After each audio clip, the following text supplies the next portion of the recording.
Today's youth need teachers, volunteers, and most of all, well, they need you. I'm Doug Edwards, and I'm going to be talking with real youth mentors and students to give you the knowledge you need to be the best youth worker possible. This is Youth Worker on Fire.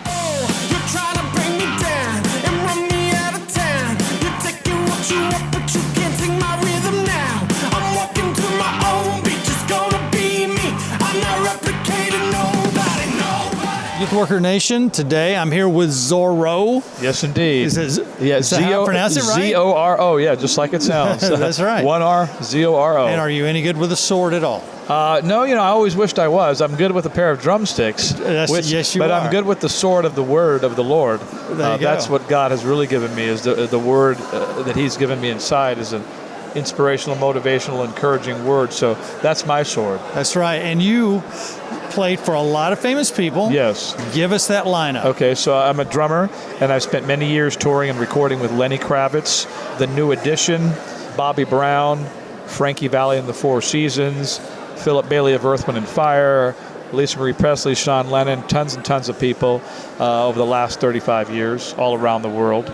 But my biggest heart is to encourage and inspire people to live out God's dream for their life. So let's go back then, and we're going to go forward to that. Okay. Tell us about that one person, middle school, high school, college, that age group, 11 to 22.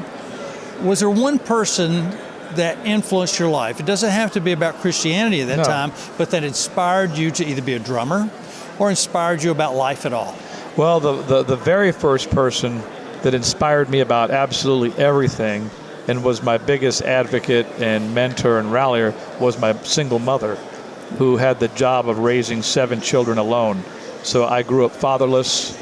We had 7 of us, 7 children that she had to raise alone. And she became the first one and my strongest advocate, who taught me how to dream and how to look past the circumstances. And we didn't grow up with a lot of family. I had no uncles or aunts, no grandparents, no cousins, no anybody. It was just a mother and her children. Next to her, the Lord was faithful to send a few people along the path. One would have been the pastor of a Baptist church that we had no money, and he paid for me to have a pair of shoes so that I could go to the summer church camp, the Baptist summer church camp. How old were you at that time? About 11, 12. And that's where I received the Lord, like, officially. Mm-hmm. He'd been in my heart before then, but that's where I went up to the altar. His name was Reverend Williamson. And when I look back on my life now, I realize how the Lord used him. I mean, they would have to come and pick us up. We didn't even have a car to go to the Bible studies and all that. I look back on my life, I'm very grateful for that man's impact on my life. Also, I was a little in the Big Brother, Big Sister program. So from 10 to 14, my mother signed me up for the Big Brothers, Big Sisters, and she signed me and my youngest brother and sister up for it. And there was a man by the name of Bill Large and his wife Beverly Large. They actually mentored all 3 of us. Wow. And they took us in for a good 4 or 5 years. I remained friends with Bill for 40 years until he died. And in fact, the very first drum set, the very first professional drum set I ever played on was in the living room of Bill's house, because his son was a rock and roll drummer, his real son, and he had the drum set up there one day, and I just started banging on him. I never knew then I was going to be a drummer, but I thought that it was really cool that his son was a drummer. I thought, oh, that's cool. A 12-year-old impressionable kid. Actually, before he passed away, he had actually sent me, which I didn't know was ever in existence, he sent me the Super 8 footage of me hitting the drums for the first time. So it was this amazing thing. I've gone around the world and played with all these people, and I have the literal footage of the first time of me just banging on them as just a kid, not knowing and one day I would be a drummer. But so the Big Brother, Big Sister program changed my life. Wow. They became that couple was the first people that took us to the first football game, first pizza, first Chinese food, like first fishing trip, first anything, because we had zero money. What area of the country did you live in? Well, I grew up in Los Angeles the first part of my life. I actually grew up in South Central Los Angeles, known as Compton. And then we moved to Oregon. And when I received the Lord, it was up in Oregon, and that's where I joined the Big Brother, Big Sister program. Wow. So I actually speak for that organization, and I do fundraisers for them, and I do keynotes for them because they made an impact on my life. And then I had a band director who had an impact on me. who I guess saw my ability and talent and placed me in all the school bands, which kind of gave me a zeal for life. I was the kind of kid who didn't want to go to school at all. I missed more school than anybody in the history of the world, literally. I mean, I looked at my report cards from 35 years ago and found out I missed 62 days one year of school. Oh my goodness. And 61 and a half the next year, high school. But when I got in the school band program, my absences went down to 21, which for me was good. It was really good. For me, it was an improvement Right. because I was a janitor at my own high school. And one day I was in the band room. Part of the job was to clean the band room. As I was cleaning the band room and vacuuming it and stuff, I could get the job done in an hour and 45 minutes. And the band director was never there. And one day, I would always jump on the drums and jam on him when he wasn't there. And one day I did that, but I didn't realize he was in his office with the door closed. And then he came out and startled me and said, "What are you doing?" And I'm like, I'm sorry, I'm done cleaning. I was just hitting these drums. I didn't think it would matter. And he goes, "Wait right there." So he goes, he comes back 5 minutes later, which felt like 2 hours. He brings another guy. He goes, do what you're just doing again. I goes, "What?" He goes, "Play the drums like you were playing." So I played. They turned around and looked at each other and said, "We need you in all the school bands. We need you in the jazz band, the marching band." And I had been trying to get in the school band program since the 4th grade and it never got accepted because there was always too many drummers. Yeah. So being a janitor in my own high school is what opened the door. But when he saw my potential and saw my talent, that was a turning point in my life because it connected me to my destiny. So God's been faithful to send different key people like that in my life with the Father's heart, even though they weren't my own father. And my band director's name was Joe Cantolo. So I left that school in 1979 after a couple of years and graduated in Eugene, Oregon. 40 years later, I track him down because I want him to know what I've done with my life.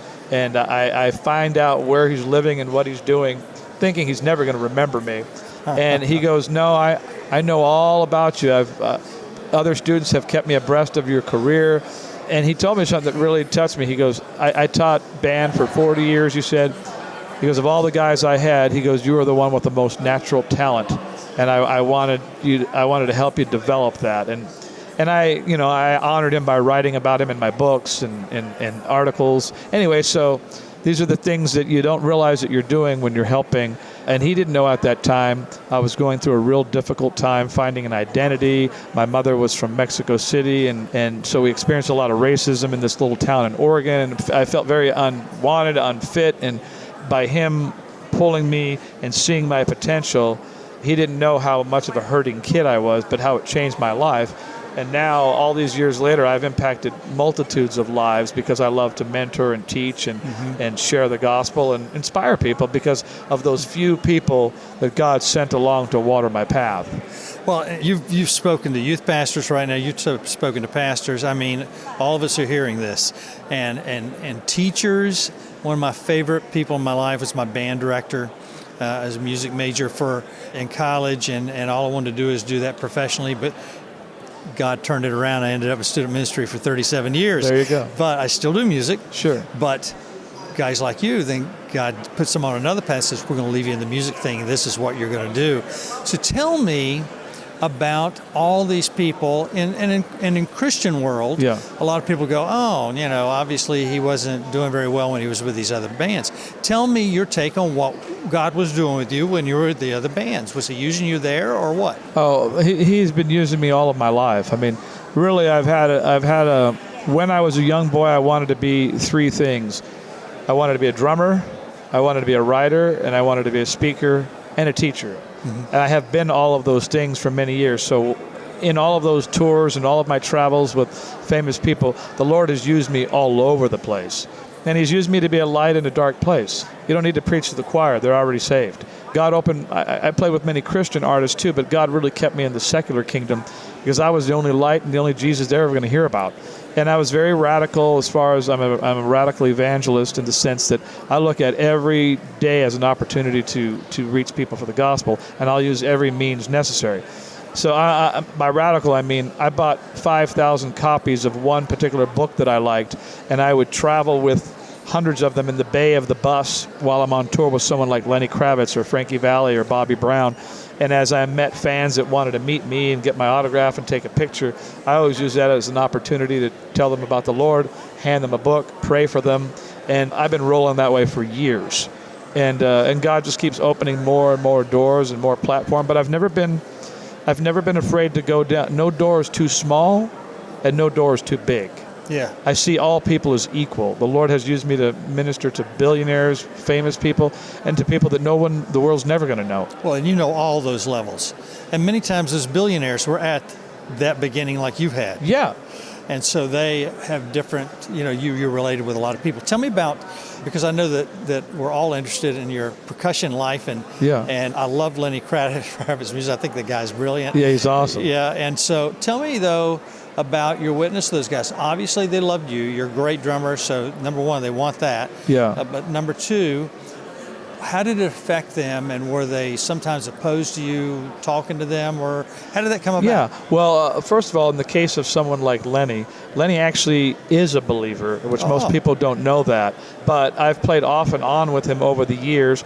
But like any believer, there's times when your walk is solid and strong, and there's times when you've drifted and wayward, and there's times when you're not walking at all, but the belief is still there. Yeah. So the Lord had used me at different key times in his life. And the last time he really used me was a turning point in Lenny's life, where I just really, he was already a believer, but I began to share with him, you need to make a deeper commitment to the Lord and a deeper commitment to giving, to doing something to give back to the kingdom, because God's really prospered you. I basically straight out told him, you need to tithe some of your money to kingdom purposes. He listened to me. Wow. And he had me help him find things that were worthy of sowing into for a season, and he did that. And so most people have always been receptive to me sharing what I've shared with them about the gospel and faith, because I've always done it out of a heart of love. They've seen the walk in my life first, and I'm not judgmental. I can hang with them even though they're partying and I'm not. I can still be on the bus with them, and I'm not stooping my nose down at them with a religious spirit, acting like I'm holier than you and I can't be seen with you or be next to you. I loved on them like Jesus would have. And they received that. That's amazing, because a lot of times in church world, and even Christian teachers who are in public schools tend to put up this wall because they can't do what you did, or because it's safer not to. But Jesus, you're right. Jesus was right where you would be. Yeah. People were to say, well, what would Jesus do in your situation? Well, he would go with the people I'm with. Yeah, and he would there. He would share the truth with them. He was there. He was there. He would share the truth with them, but he would still be stern, but he would still love them. He wouldn't condemn them. And so I don't think I've ever had anybody who wouldn't let me pray for them, because I've asked everybody I ever meet. I never had anybody turn me down, because they feel the genuine love of God in me, because it's genuine. I'm sincere. Yeah. My life for many years has been about one thing: leading as many people as possible to the kingdom of God, and empowering people, lifting people, educating them, teaching them things, which is why I wrote books and why I speak, and because the Lord wired me to be like two guys in the Bible, Barnabas and Paul. I'm a teacher, but I'm an encourager. Some people are just teachers. They can just teach you the facts, but they don't know how to encourage you. And Yes. some people only know how to encourage, but they don't have a lot to teach. Yes. So God kind of wired me in both of those ways, but he gave me a really radical, sort of courageous, bold spirit, but not in a way that offends people, but in a way where, look, I've shared the gospel with people many times, the same people that weren't receptive the first 10 times. And every time I see them, I'm sharing it at a different angle. And they still kind of listen. And then eventually, sometimes those walls break down. Those people, later they'll go, man, you tried to speak to me for years and I didn't listen to any of it. And then one day, it all just clicked and made sense. But they said, mostly I remember that you loved me. You Yes. know, and Yes. and that's the thing. I always tell people, look, I just want you to know the God that has done all these things in my life. I want you to know how much he loves you and how much he's set you apart for these great things. And all I want you to do is be blessed. I'm not trying to coerce you into something that's going to make your life horrible. I just want to introduce you to my friend Jesus, who changed my life, and he's really real. And he has your back. He's got your best interest at heart. He already knows all your crummy stuff. He already knows everything, but he still wants you. He wants to be your friend. Give us your worst moment to date So the worst moment was I was married when I was young, in my younger 20s. I was married for about 3.5 years, and my ex-wife, she had an affair and cheated on me, and of course, it completely broke my heart. Now, a lot of people assume that when I got divorced, they make assumptions because I'm the musician, so they're assuming, oh, he must have been cheating or whatever. But it was actually the opposite. I never cheated on her ever. Yeah. It was her who had an affair on me. I was willing to forgive her. I wanted to work it out, and she was unwilling to. So that was a horrible time in my life, going through that divorce. Also, shortly after that, we had 2 houses, one in Seattle and one in L.A. I took the L.A. one, she took the Seattle one. Shortly after that, the earthquake came, and then my house got toppled. I was at the top of the music game, and then everything just sort of started to erode underneath me, financially, physically, spiritually, mentally. But I had a very, very strong faith in the Lord at the time. But the takeaway from that was when I first got married, when I got married to her, I kind of married whoever I wanted to. I never actually consulted God. And I learned that David lost in battle the one time he didn't consult God before the battle. But I made a commitment to the Lord, and I said, the next time I get married, I will not marry anybody that you don't approve of, and I will seek you for that person. And I made some serious commitments. Best times of my life, there's been so many. Marrying my wife now, who I've been married to for 22, 23 years, the birth of my children. I turned 50, and just before I turned 50, I asked the Lord, I said, Lord, do something special for my 50th birthday. It was 6 months before it was happening. And I was saying, Lord, I've served you for a long time. I've labored hard. I just need you to do something that makes me feel that it's been worth it, and just I need some special touch from you. Well, God really did it, because prior to that birthday, I got invited to the White House, and I got invited to be honored at the White House with a group of other people who had mentored people and who had been honored for their sort of mentoring work. And it happened on my 50th birthday. And my daughter was younger then, and she said, your dream came true today, Daddy, but so did mine. Today I got to go to DC Cupcakes, which was the famous cupcake place that was on the Food Network. Yes. And so we had the best birthday. I went to the White House thing for that thing, and then we had lunch, and they brought me cupcakes, and they bought me some albums for my birthday. It was just a great, how God answered that prayer in the most random. And then we got to stay at this beautiful place where they put up politicians and dignitaries. It was just it was the greatest family trip into D.C. in June, and it was fantastic. But I have epic moments, many like that God has done. The release of each of my books and winning different awards in the drumming world and drumming community. Tell me some of the awards that you won. Well, I've been, for many years, I was voted in all the drum magazine type readers polls as #1 R&B drummer in the world, and I was voted #1 educator because I've done thousands of drum clinics, and then I had #1 books in terms of I first started with books on the history of drumming, R&B, and gospel and soul, and the educational books and DVDs. And then I had a book out 3 or 4 years ago that came out called The Big Gig. The Big Gig, Big Picture Thinking for Success, and that won all kinds of awards. And my new book that just came out is like a milestone. It's a Christian book. It's called SOAR, SOAR, 9 Proven Keys for Unlocking Your Limitless Potential. And it's a book about how to live out God's dream for your life. It's a book about how to discover your gifts, how to develop them so that you can deploy them. And it's basically what everybody in the world needs to read, because we're here for those 3 reasons. We're here to discover what God gave us.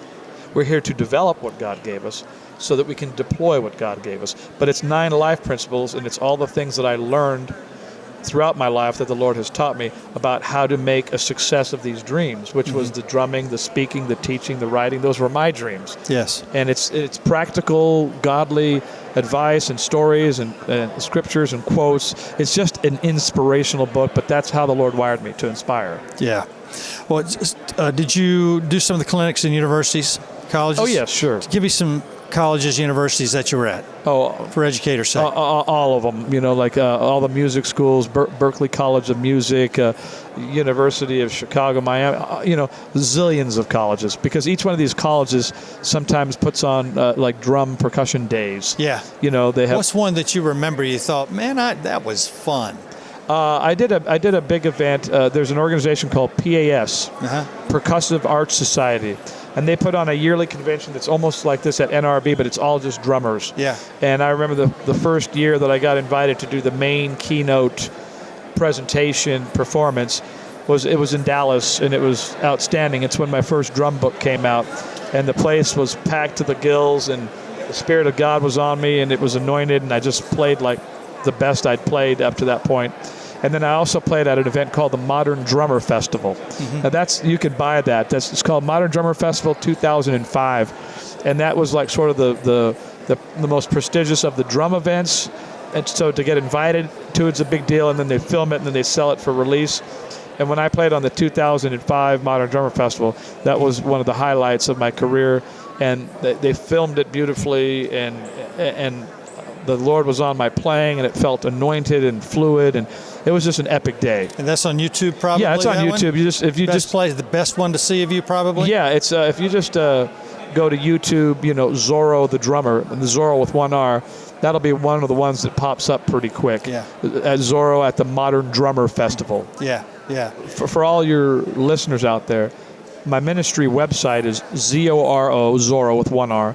ZoroMinistries.org is my ministry website. My drummer website is ZoroTheDrummer.com. But on my ministry website, I have tons of blogs there. I have hundreds of motivational quotes that God gives me that are original to inspire people. There's lots of TV and media interviews, but everything on there is to inspire. And for all the people that are, youth pastors and people mentoring young people, that's what I do. So there's a lot. The book is a great resource to give into the hands of those people. And then I have a lot of teaching things, and I have a lot of 1-minute messages that I do that are on video, that are on YouTube. Just 1 minute where I speak on a particular topic, and just to inspire people. So you can find that all, on the web.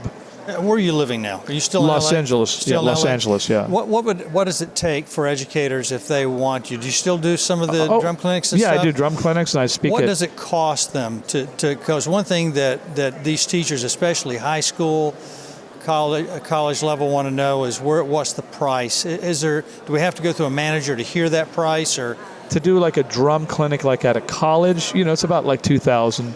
And a lot of about a high school, about the same? About the same, and then they can raise the money in a variety of ways. Yeah. Sometimes they'll do like a fundraiser thing or whatever, and it's just that, and then paying for the travel for me to come there. But I do that all over the world. That's great. My son did a lot in the Christian music world. He's 28 now. He's on his second album.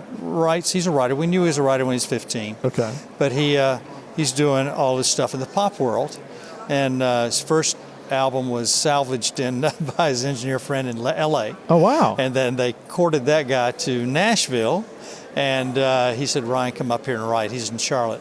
Ryan is, but his buddy in Nashville.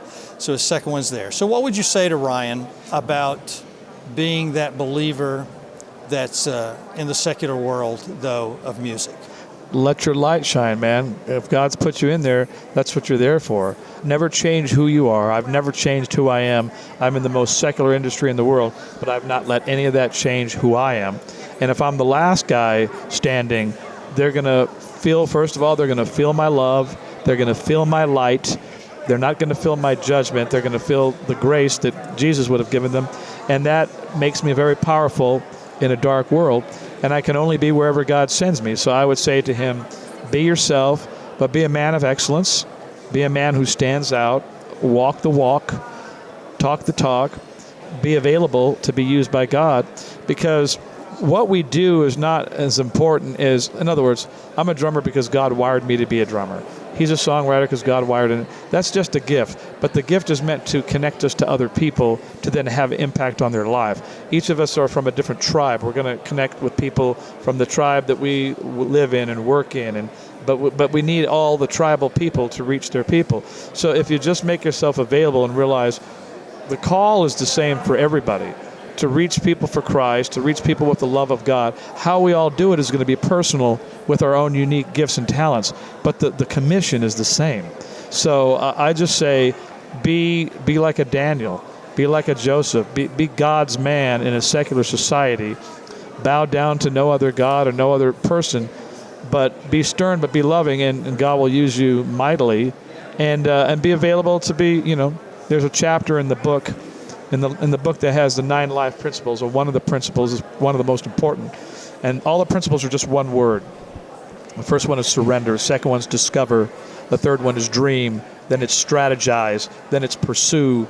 And believe. Believe is number 6. And bend. And by that I mean every vision that God gives to people, he never shows you exactly how it's going to happen. And a lot of times it's not how you think, and it comes with much discouragement.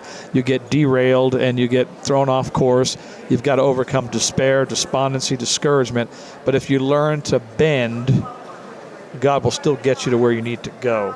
And you have to bend when you're disappointed and things didn't work out the way you thought they did. If you don't give up, God will still make a way for you to be a very powerful, effective person in his kingdom. Zoro, I really appreciate your time. And Youth Worker Nation, we're talking to these guys, Zoro. So the one thing there's many things we're taking away from this, but one thing I would say to youth pastors, my takeaway from what you're saying is absolutely when you're dealing with students, whether you're an educator, whether you're a youth pastor or a volunteer worker, make sure that you're not trying to change who your students are. Yeah, who they are.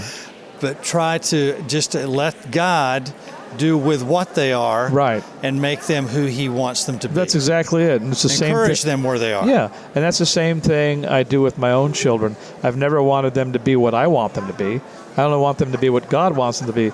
A job of any teacher or pastor or mentor or encourager is really simply to encourage people and to inspire them. And the way that we change the most is through those encounters with people that inspired us.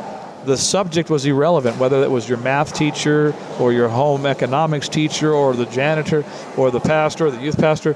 That's irrelevant. It's the encounter that mattered. That your job to minister to this young generation is to make them feel confident in who God made them to be and point them to who God is, but let them be who they're supposed to be. Don't try to turn them into something they're not, and just inspire and encourage them. And we do that mostly through our words. Yes. Words. There's lots of quotes in my book because I love the power of words. But one of the ones that I like the most is from Rudyard Kipling, the author of The Jungle Book, and he said, "Words are the most powerful drug known to mankind." And if you think about it, it's true. Everything we do or don't do in our life is formed by words, either spoken over us or we speak to ourselves. Everything we do is words. So the words we speak to other people carry life or death, and they're powerful. And so I've always been very cautious of speaking words of life to people as I encounter them, whether they're 2 years old or whether they're 90 years old, because we need encouragement. Every day you wake up, it's another day to be discouraged about something. Yeah. So every day you need some words from somewhere, whether you read them yourself from the Bible or motivational books or documentaries or friends, but we need the power of positive words. And that lines up with the Word of God. That's great, Zoro. I appreciate it. Youth Worker Nation, we are out of here with Zoro, the drummer, and look him up. Awesome. Well, thank you, Doug. What an honor. Privilege. Thank you for the opportunity. Thank you. You've been listening to the Youth Worker on Fire podcast. If you like what you hear, please subscribe and tell your friends. Also, leave a comment and tell us what you think. Stay tuned for more informative episodes.